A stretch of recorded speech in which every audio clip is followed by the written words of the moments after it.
If you've ever avoided accessibility work altogether or turned down a project the moment WCAG or Section 508 was brought up because you were scared of being blamed if something went wrong, this video is for you.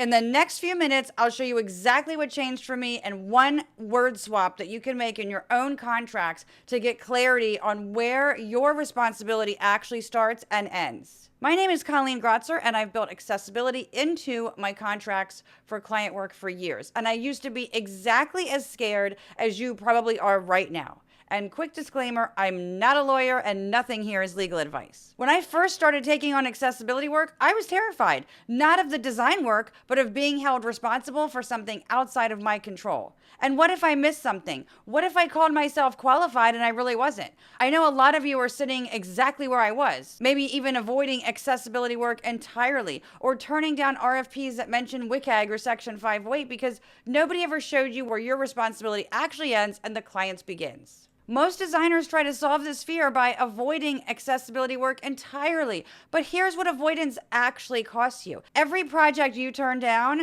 because you're scared is a project, and often a high value one, that goes to someone else. Not because you protected yourself, but because you removed yourself from the room, from the equation. And the work still gets done, just not by you. And meanwhile, the next RFP that mentions WCAG or Section 508 shows up, and you're right back where you started, still scared, still turning it down, still watching that revenue go somewhere else. Avoidance doesn't feel like a loss at that moment. It feels like safety. But you can measure exactly what it costs by counting the accessibility projects that went to someone else this year. Here's what actually changed things for me. Just 3 things, and you can start using all 3 on your very next project. First, and this is the one single word swap that matters most, I never promise compliance. I promise conformance. And that's because compliance means complying with a law like Section 508 or the ADA or a state law like California's AB 434. And whether an organization or a business is in compliance is a legal determination that's decided by a lawyer or a judge, not by me.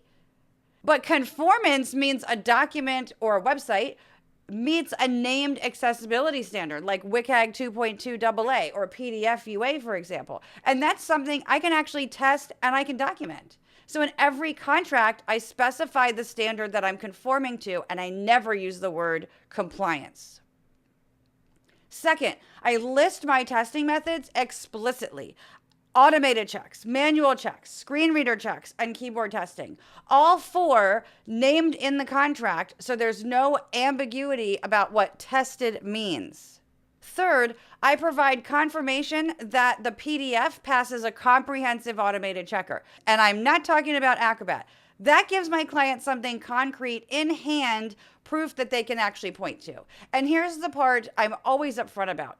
Even full conformance to a standard does not guarantee a document works for every single person with a disability. The W3C says this themselves.